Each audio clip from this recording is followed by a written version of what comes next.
My son stood at the altar with a woman I had never trusted, and I smiled anyway. I sat in the front row in the suit my wife had picked out for me before she died, and I smiled the whole time. I did not say a word about what I knew. I did not warn him. I did not pull him aside. I just sat there with a folder locked in my car, a folder his mother had put together 2 years before the cancer took her, and I thought to myself, not today.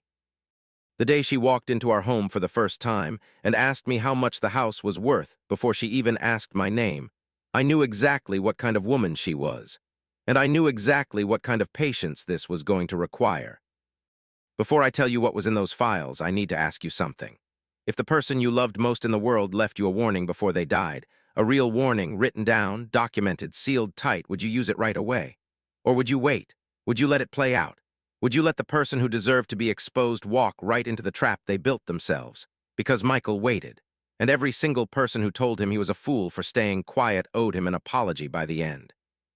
Drop a comment and tell me, would you have waited, or would you have spoken the moment you saw the first red flag? My name is Michael. I am 61 years old. I spent 33 years married to the most honest woman I have ever known, and I spent the last 4 years watching everything she loved get slowly threatened by a person who smiled at her photograph on the mantel and lied through every single tooth in her head. My wife's name was Ruth. She died of pancreatic cancer 3 years before any of this came to a head. She was gone in 7 months from the diagnosis. Fast, brutal, unfair. The kind of loss that changes the shape of the air in your house. The kind of loss that makes you walk into rooms and forget why you went in, not because your mind is going, but because for 33 years, the reason you walked into most rooms was her. Ruth left behind a son, our son. His name is Daniel. He was 28 when she died. He was the best thing we ever built together, Ruth and I, smart, kind, a little too trusting, which was a trait he got from me and that I always felt guilty about. When Ruth was sick, Daniel was the one who drove her to every appointment when I had to work. He was the one who learned how to cook the only 3 meals she could still stomach in the last 2 months. He sat with her. He held her hand. He was a good son. He still is a good son. That part did not change. What changed was who he chose to bring into his life, after the grief softened enough for him to start looking outward again. Her name is Vanessa. Daniel met Vanessa 14 months after Ruth passed. He met her at a work event. She was a consultant on a short project for his company. She was polished, articulate, the kind of woman who knows how to make every person in a room feel like they are the most important one. I understand why he was drawn to her. I do. Grief does something to your judgment. It makes warmth feel like rescue. It makes attention feel like love. I do not blame my son for what happened. I never did. But I saw Vanessa clearly from the first moment she walked through my door. It was a Sunday. Daniel had called ahead and said he wanted to bring someone special over for lunch. I made the pot roast Ruth used to make, the one from her mother's handwritten card that I had laminated because I was terrified of losing it. I set the table properly. I was nervous the way a father gets nervous when he realizes his child has moved far enough past grief to want new things. Vanessa came in, looked around, and the first thing she said was not hello. It was not nice to meet you. She looked at the living room, tilted her head slightly, and said, "This place is beautiful. Is it paid off?" I heard it. Daniel laughed nervously and told her that was a funny thing to ask. She smiled and said she was just curious, that she had an eye for real estate. I let it go. I smiled. I offered her something to drink. But I heard it and I filed it. Over the next several months, I watched Vanessa the way Ruth used to watch weather before a long drive. Careful, patient, not paranoid, just paying attention. And what I saw was a pattern so consistent it stopped feeling like coincidence and started feeling like a strategy. She never came to visit without a reason tied to something she wanted to know. How long had we owned the property? Whether Ruth had left a life insurance policy? What kind of retirement accounts I had? Whether Daniel stood to inherit anything significant? She never asked these things directly, not to me anyway. But she asked them sideways, through stories, through leading questions dropped into otherwise casual conversation. She was skilled. I will give her that. She was genuinely skilled at making information gathering sound like interest. Daniel did not see it.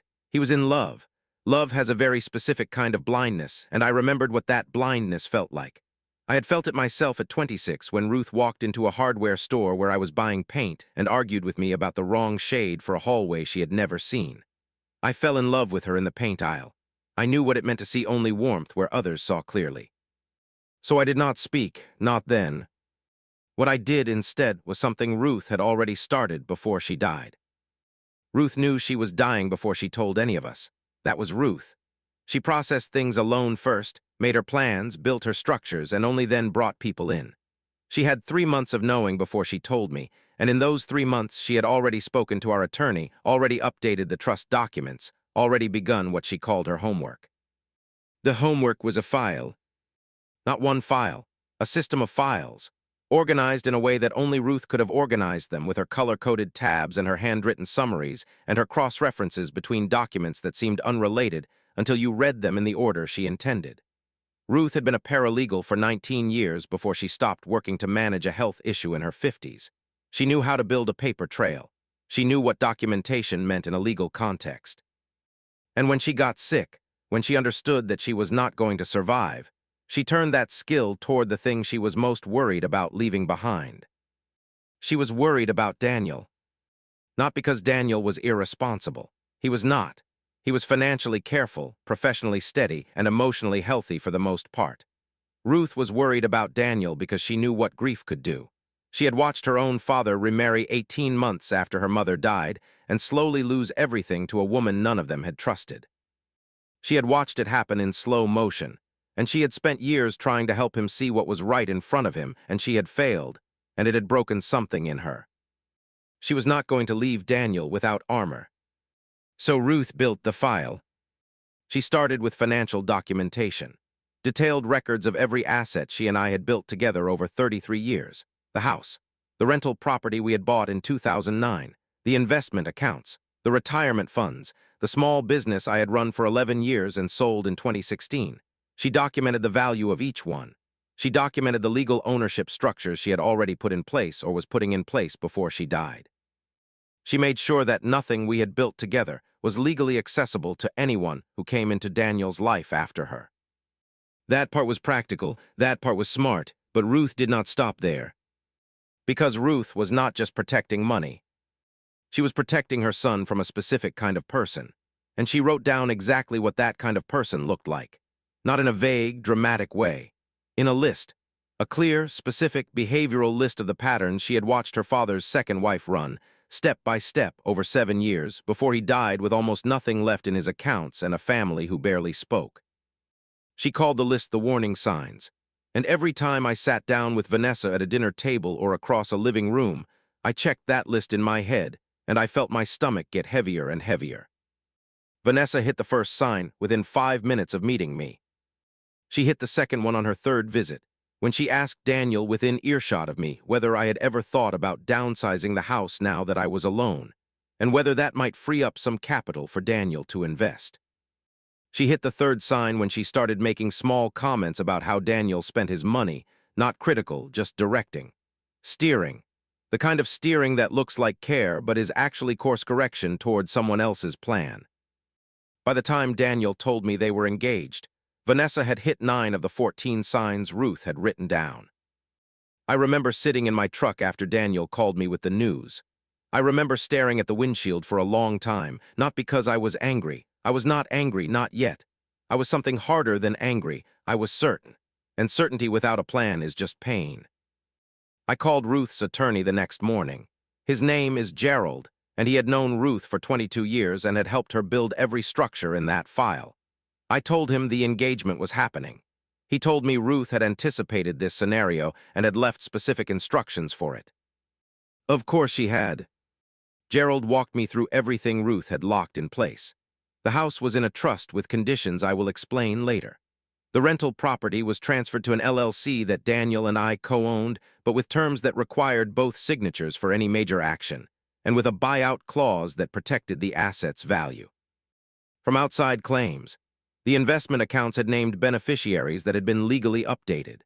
Ruth's life insurance, which was substantial, had been structured in a way that bypassed Daniel's personal estate entirely and went into a protected trust that he could draw from for specific purposes, but that could not be accessed by a spouse without a lengthy legal process and full financial disclosure. Ruth had not just made a file, Ruth had built a fortress. And she had not told Daniel. She had not told Daniel because she had not wanted him to feel like she did not trust him. She trusted him completely. It was not about him. It was about protecting him from a version of grief vulnerability that he might not recognize in himself. And she had told Gerald, and she had told me, that if Daniel ever married someone wonderful, someone genuine, the structures would not matter, they would just be background. But if Daniel ever brought home someone who was there for the wrong reasons, the structures would be the difference between Daniel losing everything and Daniel losing nothing. I kept the file, I kept the secret, and I watched the engagement unfold. The engagement party was the first time Vanessa made a move that was not subtle. She had organized it herself, which I thought was strange because Daniel was the one who knew most of the guests. It was held at a restaurant. Nice place, not over the top. I arrived early and found that the seating arrangement had placed me at a table in the back corner with two of Daniel's work acquaintances I had met maybe once each. The front table, the one that felt like the family table, the one closest to Daniel and Vanessa, had her mother, her sister's husband, and two friends of Vanessa's I had never met. There was no seat at that table for me. I stood there for a moment and looked at the arrangement and thought, she knows exactly what she is doing. This was not an oversight. Vanessa was meticulous. Everything she did was intentional. The seating chart was a message, and the message was, you are not the center of this family anymore. Daniel is mine now, and you are background. I took my seat in the corner. I ate the food. I gave a toast because Daniel came and found me and asked me to. I kept the toast short and genuine, and I said nothing that was not true. I talked about how proud Ruth would have been. Several people cried. Vanessa smiled, but her eyes were somewhere else entirely. After dinner, I went to the bathroom, and on my way back, I overheard Vanessa talking to her mother near the hallway to the kitchen. I was not trying to eavesdrop. I stopped because I heard my name. Vanessa's mother asked her something I did not catch, and Vanessa said, and I heard this clearly, she said, he'll come around. He doesn't have a choice. Daniel controls what happens with all of it, and Daniel does whatever I need him to. I stood in that hallway, and I felt something settle inside me like a stone dropping to the bottom of still water. Not panic, not rage, something quieter, something that felt like a decision being made without any noise. I went home that night, and I opened the file Ruth had left. I read every page again, not because I had forgotten any of it, but because I wanted to feel her with me. I wanted to sit with the fact that she had seen this coming, not Vanessa specifically, but this shape of person, and she had loved Daniel enough to spend some of her last good months making sure he was protected even when he could not protect himself. The wedding was 8 months later. I walked Daniel down the aisle, which was not traditional, but Daniel had asked me to because Ruth could not be there, and he wanted someone from his whole life standing beside him for that walk. I did it. I held it together. I put my hand on his shoulder at the end, and I told him quietly that I loved him and that his mother loved him and that I would always be there. I meant every word. What I did not say was, I have a file in my car that your mother built to protect you, and the woman you just married walked into your life with a plan, and I am watching every step of it, and when the moment is right, you will know everything. I did not say that. I went home after the reception, and I made myself a cup of coffee, and I sat in the chair Ruth used to sit in, and I thought about patience. About the specific weight of knowing something that someone you love does not yet know. About whether silence was kindness or cowardice. About what Ruth would have told me to do. Ruth would have said, wait for the proof that even he cannot argue with, because Daniel would need to see it himself. If I told him now, he would defend her. He would think I was grieving and projecting. He might pull away from me, and then I would have no position left to protect him from. So I waited. Vanessa moved fast once the wedding was done. The first thing she did was suggest they sell Daniel's apartment, which he had owned for 6 years and which had been appreciating well, and use the equity to fund what she called their future together. She had found a new property. It was significantly more expensive than anything Daniel could have managed alone, and it required him to liquidate the apartment and take on a mortgage that stretched him. Daniel called me, excited, asking what I thought. I asked him 2 questions. I asked him whose name would be on the deed, and I asked him what the exit plan was if the market shifted. He said both names, and that he hadn't thought about the second one. I said, that sounds like something worth thinking through before you sign. He said Vanessa had already talked to a broker, and they were moving forward.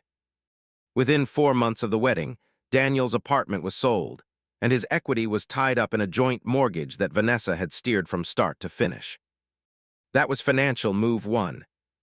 Financial move 2 came 6 months after that. Vanessa had decided she wanted to start a business, a boutique wellness consulting company. The concept was vague, as these things often are when the actual business is someone else's money being repositioned into a personal project. She needed startup capital. She told Daniel it was an investment in their future. She estimated $40,000 to start. Daniel called me, still excited, a little less certain this time. I asked him to send me the business plan. He said there was not a full written plan yet, just a concept deck. I asked him to send me the concept deck. He sent it. It was 12 slides. 3 of them were about branding. None of them contained financial projections. None of them outlined a path to revenue. It was not a business plan. It was a document designed to look like a business plan for someone who did not know what business plans looked like. I called Daniel and I said, gently, that I thought he should ask Vanessa to develop a proper financial projection before they committed the money. He was quiet for a moment, and then he said, "Dad, she knows what she's doing." I said, "I know you believe that. I just want you to be protected." He said, "Protected from my own wife." That was when I realized Daniel was already defending her against me specifically, not because he was foolish, because Vanessa had been working on that defense for a long time. I had seen her doing it in small moments over the past year. Small comments about how it must be hard for me to see Daniel building his own life. Small suggestions that I was still processing grief and that it sometimes came out as control. She had been preloading Daniel with a framework for dismissing my concerns before I even voiced them. I backed off, not because I was giving up, because I could see that pushing harder in that moment would only advance her positioning.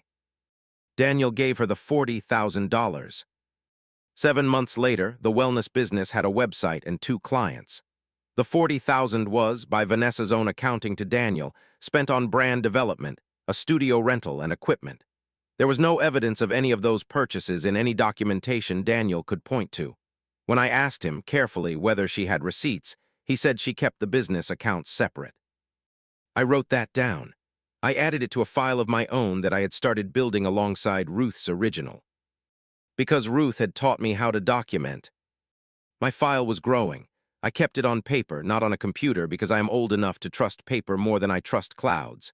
I had dates. I had dollar amounts where Daniel had shared them with me. I had quotes I remembered clearly enough to write down the same day I heard them. I had a timeline that, when you read it in order, told a very specific story about a very deliberate plan. But I still did not have the thing I needed, the thing that would make Daniel unable to look away. That thing came from a direction I had not expected. It came from Vanessa's sister. Her name is Priya, and she was nothing like Vanessa. Where Vanessa was polished and calculated, Priya was warm and a little chaotic and said whatever she was thinking with almost no filter. I had met her at the engagement party, where she had been placed at the family table I was excluded from, and I had not talked to her much. But over the following year, she started appearing at family gatherings more regularly, and she and I had developed a quiet, genuine rapport. She liked to talk about food. I liked to cook. She would come early to Sunday gatherings and sit at the kitchen island while I put things together, and we would talk about nothing important for an hour. It was easy. It was the kind of conversation that becomes a habit without either person planning it. On a Sunday in October, about 16 months after the wedding, Priya came into the kitchen earlier than usual. She looked like she had not slept well. She poured herself coffee and watched me work for a while, and then she said, "Michael, can I ask you something, and have you not repeat it to anyone?" I said yes. She said, "Did Vanessa ask you yet about the house?" I set down what I was holding. I said, "Ask me what about the house." Priya looked uncomfortable. She said, "Maybe I shouldn't have said anything." I kept my voice very level. I said, "Priya, if something is happening that involves my home, I would like to understand it. I will not put you in a difficult position, but I would like to understand it." She was quiet for a long moment. Then she said, "She's been talking about it for months, about your house, about how you're alone in a big property and how Daniel is the logical person to help manage it as you get older, and how that conversation needs to happen before things get complicated." She paused. I told her that was your business and not ours. She told me I didn't understand how these things work. I said, "Thank you for telling me." Priya said, "I love my sister. I just don't always understand her." I nodded. I finished making lunch. I said nothing else about it, and neither did she. But after everyone left that day, I went to my desk and I wrote everything Priya had said in my file, word for word, as close as I could remember it with the date, the time, and the context. And then I called Gerald. Gerald and I had a long conversation. I told him where things stood. I described the financial pattern I had documented. I described the seating chart moment, the overheard conversation, the business capital situation, and now what Priya had told me. Gerald listened without interrupting. When I finished, he was quiet for a moment, and then he said, "Michael, Ruth was very specific about this kind of progression. She called it stage 2. I asked him what stage 3 looked like. He said, a direct approach to you about the house or the trust, usually framed as Daniel's idea, usually presented as a family matter, something reasonable and caring, and it usually comes with some pressure behind it. He said Ruth had written instructions for stage 3 specifically. I asked what those instructions were. Gerald said, you invite them to a meeting. You are warm, not defensive. You let her make her case, and then you show her that the structure already exists and cannot be moved. 3 weeks later, Vanessa called me. She said she had been thinking about family and the future and that she and Daniel wanted to have a conversation with me, nothing formal, just a family discussion about plans. I said, of course. I said, come Sunday. I told her to bring Daniel. I called Gerald that night and told him. He said he would prepare the summary documents Ruth had specified. I picked them up from his office on Friday afternoon. I sat at my kitchen table Friday night and I read them all again. The trust document, the LLC structure, the beneficiary designations, the letter Ruth had written, the one addressed to Daniel, the one she had sealed and told Gerald to hold until a moment like this. I had not read that letter before. Gerald had told me it existed, but that it was meant for Daniel. I had respected that. I would continue to respect it. Sunday arrived. Daniel and Vanessa came at noon. I made lunch. We sat at the table together, and it was warm and normal on the surface, the way things always are right before they are not. After we ate, Vanessa said she wanted to talk about the future, about family and support and how things should be arranged so that everyone was taken care of. She was good. She was very good. The way she framed it made it sound like she was worried about me. Like this was an act of love. She said that as I got older, it would make sense for Daniel to have more involvement in managing the properties, and that having legal access would just make things simpler. She said the house was large for one person, and that there were options worth considering. She said all of this in a warm tone, reaching over and touching Daniel's hand occasionally to include him, to make it look like they had arrived at this together. Daniel, to his credit, looked slightly uncomfortable, not opposed, but not as confident as she was. I could see that this had been her idea and that she had told him it was a good one and that he had agreed but not entirely. I listened to everything. I did not interrupt. I nodded occasionally. I kept my face calm. When she finished, I said, "Thank you for thinking about me. Can I show you both something?" I went to the study and I came back with a folder. Not the original file, Ruth's file. My own summary document, the one Gerald had helped me organize. I set it on the table. I said, your mother built something before she passed, Daniel. A set of structures meant to protect what we built together. I should have walked you through this earlier, and I'm sorry I waited. But I want you to understand it now. I went through it calmly, the trust and its conditions, the LLC, and what both signatures meant, the retirement accounts and the beneficiary structure, the insurance trust and how it was built to protect his access specifically, in a way that kept it clean and legally protected regardless of personal circumstances. Daniel was quiet, he was processing. Vanessa was no longer touching his hand. I said, none of this can be changed without a legal process that requires both my participation and Daniel's, and in some cases, a court review. Your mother designed it that way on purpose. She wanted to make sure that what we built stayed protected for you. Daniel said, Mom did all this. I said she spent 3 months of her sick time on it. She worked with Gerald. She was very thorough. He looked at the folder. He looked at me. And I saw something shift behind his eyes, not anger. Something more like grief returning, mixed with a dawning understanding. Vanessa said carefully, That's really interesting, Michael. We'd want to have our own attorney look at all of this, of course. I said, of course. Gerald's contact is on the last page. He'd be happy to speak with anyone you bring in. She smiled. It did not reach anything above her mouth. The conversation ended shortly after that. They left before 3. Daniel hugged me at the door and held on for a moment longer than usual. Vanessa said it was lovely, thank you for lunch, and walked to the car. I stood at the door and watched them drive away, and I felt something release in my chest. Not victory, not satisfaction, something older than that, something that felt like Ruth standing beside me, nodding. But it was not over. The next 2 weeks were quiet, too quiet. I knew from the silence that something was being planned. Gerald called me on a Wednesday to tell me that a law firm had requested the trust documentation on behalf of Daniel and Vanessa. He said the firm was known for estate and asset litigation. He said Ruth had anticipated this too, and that the structure was solid, but that I should be prepared for a formal challenge. I was prepared. What I was not prepared for was what Daniel called me that Friday night to say. He called at 9 o'clock. His voice was strange, flat in a way it had never been with me. He said that Vanessa had shown him something. A series of text messages, she said, between me and Priya. She had told him that Priya and I had been discussing the family's finances behind his back for months, that Priya had been feeding me information, and that the two of us had been building a case against his marriage. I sat with that for a moment, the particular ugliness of it. The way it took something genuine, my honest friendship with Priya, and turned it into evidence of conspiracy. I asked Daniel if I could come over. He said not tonight. I said, Daniel, I need you to ask Priya directly what was said between us. He said, I already talked to Priya. She said she didn't know what Vanessa was referring to. Of course she had. Priya had protected me by saying nothing, which Vanessa had then twisted into a denial that made Priya look complicit and me look manipulative. I said, Daniel, I have never lied to you in 61 years. That is not where I am starting.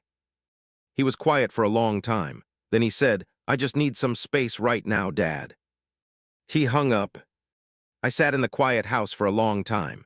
Ruth's chair, Ruth's pot on the stove, Ruth's laminated recipe card on the counter. I thought about how specific loneliness is.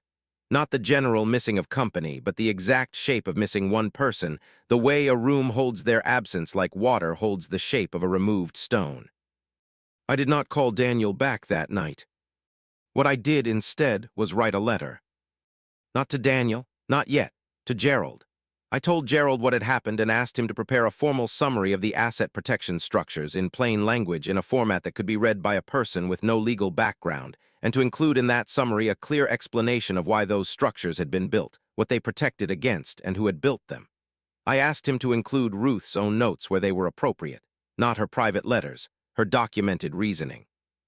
The professional paralegal's analysis she had written in her careful, color-coded file. Gerald said it would take 10 days. I said that was fine. I was still learning to be patient. During those 10 days, the silence from Daniel was the loudest thing in my life. He did not call. I did not call him. I sent one text on day 4 that said, I love you. I am here. I am not going anywhere. He replied with a single word, okay. I kept it. I screenshot it and put it in my document file with the date. Not because I was building a case against my son. Because I was keeping a record of everything, and that record was the closest thing I had to control in a situation that was mostly out of my hands. On day 9, Priya texted me. She said she was S. Ori, she said Vanessa had found out about the kitchen conversation and had confronted her. She said she had denied the details to protect me and that she knew it had backfired. She said, she listens to his phone sometimes. I don't know if that helps you or not. I read that twice. I wrote it down. And then I did something I had not planned on doing yet. I called my own attorney. Not Gerald, who was Ruth's estate attorney. A different one. A friend of mine named Sandra who specialized in family law and had also known Ruth. I had a long conversation with Sandra about everything. About the asset structures. About the estrangement developing with Daniel. About Priya's message. About the possibility that Vanessa had been accessing Daniel's private communications without his knowledge. Sandra listened carefully. She said the phone access issue was potentially significant, depending on how it was done. She said she wanted me to save every communication I had, every text, every call log, every email that touched any of the relevant topics. She said, Michael, if this goes where it might go, you need to have everything in order, not to punish Daniel, to protect him, because he is going to need a clean picture of what actually happened when the fog clears. I said, how long does the fog usually take? She said, depends on how thick it is and whether something breaks it. Something broke it on a Tuesday morning, 5 weeks after Daniel had told me he needed space. Daniel called me at 7:15 in the morning. I heard it in his voice before he said a single full sentence. The flatness was gone. There was something raw in its place, something that sounded like a man who had been through a long night and had not slept. He said, "Dad, I need to come over." I said, "Come now." He arrived 40 minutes later. He looked like he had aged in the weeks since I had seen him. He sat down at the kitchen table and I put coffee in front of him and I sat across from him and I waited. He said, "She went through your file." I said, "What do you mean?" He said that Vanessa had taken his copy of the asset summary Gerald had prepared, the one Daniel had been given after the Sunday meeting, and had taken it to the attorney without telling Daniel. That was not the problem. The problem was what she had said when the attorney told her the structures were solid and unlikely to be challenged successfully.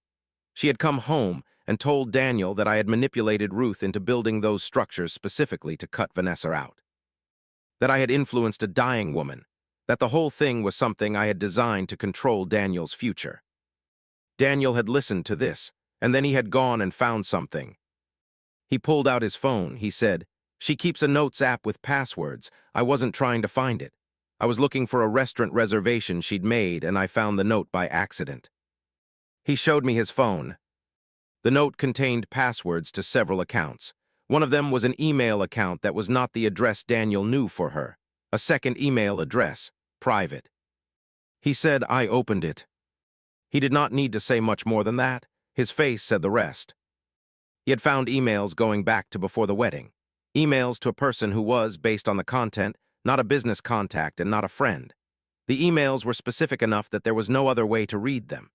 He had also found emails to her mother and sister, going back 2 years, in which Vanessa discussed the situation with Daniel with a coldness and a calculation that made the warmth she showed him in person feel like a performance. She had described his grief as useful. She had described his trust in her as manageable. She had asked her mother, in one email dated 4 months before the wedding, whether she should continue or whether there was a faster way to access the primary assets. Her mother had written back, "Be patient, patience is how this works." Daniel sat across from me and his hands were around the coffee cup and he was very still. He said, "How long have you known?" I said, "I have suspected since the first day she walked in here. I have been documenting since the engagement. I did not know about the emails." He said, "Why didn't you tell me?" And that was the question, the one I had been carrying for 2 years. I said, "Because you would not have believed me. Not then. And because the moment I became the person trying to break up your marriage, I became the enemy, and then I had no position left from which to protect you." He was quiet for a long time. He said, "Mom knew, didn't she?" It was not quite a question. I said, "Your mother did not know Vanessa, but she knew this pattern. She had seen it happen to someone she loved, and she was not going to let it happen to you." I got up and I went to the study, and I came back with Ruth's original file. The one with the color-coded tabs, the one with her handwriting on. Every summary page, the one that smelled faintly like the hand lotion she had used every evening for 20 years. I put it on the table in front of him. He opened it slowly. He read the first page, which was a letter she had written to the file, not to Daniel, not to me, but to the file itself, the way she sometimes wrote when she was working through something difficult. She wrote in her neat, careful script, "The purpose of this work is not suspicion, it is protection. It is love in its most practical form. If this is never needed, then Daniel has chosen well, and this file will simply be a record of how much his mother thought of his future. If it is needed, then I hope the structures hold, and I hope Michael knows when to use them." Daniel closed the file. He cried, not loudly, quietly the way adults cry when they are trying not to, when the grief is too specific and too private to survive being witnessed. I put my hand on his arm and I left it there. After a while he said, "What do I do?" I said, "That's your decision. I will help you with whatever you decide. But you need to understand everything first, all of it, and then you decide." We spent 4 hours at that table. I showed him my own file. I walked him through the timeline. I showed him the dates and the amounts and the quotes and the patterns. He asked questions. I answered them. When there were things I did not know for certain, I said I did not know for certain. I did not editorialize. I did not tell him what to feel. I just laid out what I had the way Ruth had taught me to build a case, clearly, chronologically, and without drama. By the end, he was not crying anymore. He was very calm. The specific calm of someone who has processed something enormous and has not yet figured out what comes after it, but has accepted that something will. He said, "I want to talk to Gerald." I called Gerald that afternoon. We all met the following day. Gerald was exactly what he had always been, steady, professional, and quietly formidable. He walked Daniel through the estate structures the way he would walk a client through any complex legal matter, with patience and without condescension. He explained what Ruth had built and why. He showed Daniel her own notes where they were relevant, and at the end, he produced the sealed letter. He said, "Your mother wrote this specifically for a moment like this one. She asked me to hold it until you were ready for it." He handed Daniel the envelope. Daniel held it for a moment, then he opened it. I did not read it. It was not for me. I sat across the room and watched my son read his mother's words, and I watched his face move through expressions I did not have names for, and I thought about Ruth sitting at her desk in the months before she died, in pain and exhausted and still methodical, still building, still loving him forward into a future she would not be alive to see. When Daniel finished the letter, he folded it carefully and put it back in the envelope and held it with both hands. He said, "She said I would probably feel stupid." I said, "She never thought you were stupid." He said, "She wrote that too. She said feeling foolish is not the same as being a fool. She said everyone who loves someone takes a risk, and taking a risk and losing does not make you foolish, it makes you human." I thought, even now, she is the smartest person in the room.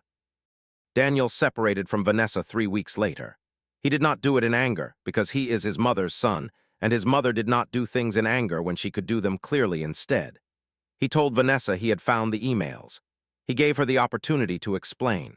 The explanation she gave was so practiced and so implausible that it functioned less as an explanation and more as confirmation of everything he already knew.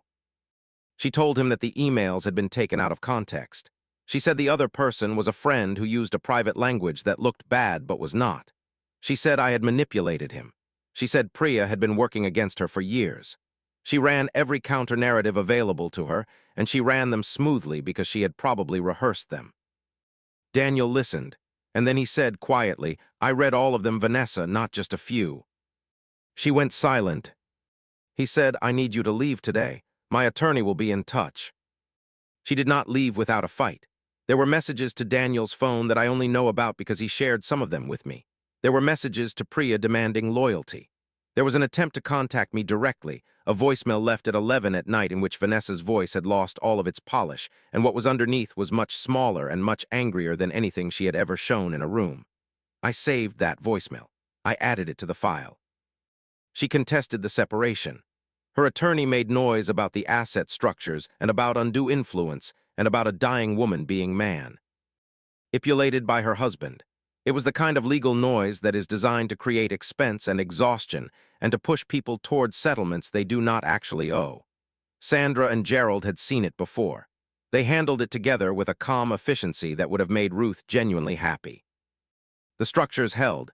Everything Ruth had built held. The LLC, the trust, the insurance arrangement, the beneficiary designations, every single structure Ruth had built in those careful, painful months held exactly as she had designed it to hold. Vanessa's legal challenge lasted 4 months. At the end of those 4 months, her attorney advised her to withdraw. There was nothing left to challenge. The paper trail was airtight. The documentation was thorough. The intent was clear and legally supported. She withdrew. She walked away with what she had brought in, which was not very much, and the shared mortgage on the property they had bought together, which Daniel negotiated fairly through his attorney, because Daniel is the kind of man who does not punish people beyond what is warranted even when they have earned far worse. The day the legal process concluded, Daniel called me. He said, "It's over." I said, "I know." He said, "I want to come over for dinner." I said, "I'll make Mom's pot roast." He laughed, a real laugh, one of the first I had heard from him in months. I held on to the sound of it. He came on a Sunday. He sat at the kitchen island while I cooked, the same way Priya used to sit there, and we talked about nothing important for a long time, and the nothing important felt like everything. At some point he said, "Tell me about the day she asked if the house was paid off." I told him. I told him the whole first day, all of it, the way I had heard it and filed it and said nothing. He shook his head slowly. He said, "I can't believe you held all of that." I said, "Your mother held harder things for longer. I just tried to do what she taught me." He said, "She would have liked how this ended." I thought about that, about whether Ruth would have liked it, about what Ruth would have said if she were standing in that kitchen, which was the kitchen she had chosen when we moved in because of the light through the east window in the morning. I thought she would have said it was not really an ending. It was just the part where things came clear. After dinner, we went and sat in the living room. Daniel picked up the frame with Ruth's photograph in it, the one Vanessa had stood in front of and smiled at so many times without any of it reaching her eyes. He held it for a moment and looked at her. He said, "Hi, Mom." He put it back. He sat down beside me. We watched the news for a while and talked about nothing, and it was the most comfortable I had been in 2 years. There is one more thing I want to tell you, because I think it matters. About 4 months after the divorce was finalized, I got a message from Priya. We had not spoken much during the legal proceedings, which was appropriate since she was Vanessa's sister and the situation was complicated for her. The message was simple. She said she hoped I was well. She said she and Daniel had spoken and that she was glad things had worked out. She said, "Your wife must have been an extraordinary person." I wrote back and said yes, she was.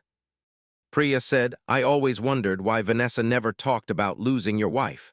Most people would acknowledge something like that. She never did." I thought about that for a long time after I read it. About the specific emptiness of someone who looks at grief and sees only inconvenience. About what it must be like to move through the world that way. About how different Vanessa and Priya were despite sharing a family, and about how a person's character is not destiny, but it is something.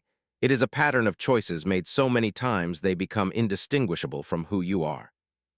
I wrote back to Priya and said I hoped she was well. I told her she was always welcome at Sunday lunch if she wanted to come. She said she would take me up on that someday. She has, several times now. She still sits at the kitchen island and talks about food while I cook, and we still talk about nothing important, and it is still easy. Some things are just easy. Daniel is doing well. He went back to therapy after the divorce, which was his decision and a good one. He is careful now in a way that grief had briefly interrupted. He is not closed off, not bitter. He is just clearer. He can tell the difference now between warmth and performance, between care and positioning. That clarity cost him something real, and I am sorry for what it cost him. But I am not sorry that he has it. I kept the files, both of them, Ruth's original and my own. I put them together in a single folder, and I put that folder in the safe where Ruth had asked me to keep her most important documents. I do not expect to need them again, but they are there. Because Ruth was a paralegal for 19 years, and a mother for 30 years, and a wife for 33 years. And she understood that the most important things should always be documented. And that love is not only a feeling, but sometimes a folder full of carefully dated papers, locked in a safe, waiting patiently for the moment someone needs them. She was right about that. She was right about most things. I still sit in her chair sometimes in the evenings, with the television quiet and the house holding the specific kind of still it holds when everything is settled. I think about her. I think about the 3 months she spent, in pain, making sure Daniel was protected. I think about the morning I found out she had been working on the file without telling me, how I sat down at the kitchen table and just breathed for a while because the love in it was so large it needed a moment to be properly felt. I think about the way she always said that patience was not passive, that waiting was not the same as doing nothing, that the difference between patience and inaction was knowing exactly what you were waiting for. She knew what she was waiting for. She built the thing that would matter when it was needed, and then she let go, and she trusted me to hold it until the time was right. I held it. Ruth did not get to see the ending, but she built it. She built it with documentation and legal structures and a handwritten list of warning signs and a sealed letter and 33 years of knowing that love is not just what you feel, it is what you prepare. Michael waited, not because he was passive, but because he understood something that the people underestimating him did not. That patience with a plan is not weakness. It is the longest, quietest, most devastating form of strength there is. If this story stayed with you, leave a comment and tell me, what would you have done with Ruth's file? Would you have used it sooner? Or would you have waited for the moment that made it impossible to deny? And if someone in your life built you that kind of protection without you knowing, what would you want to say to them now?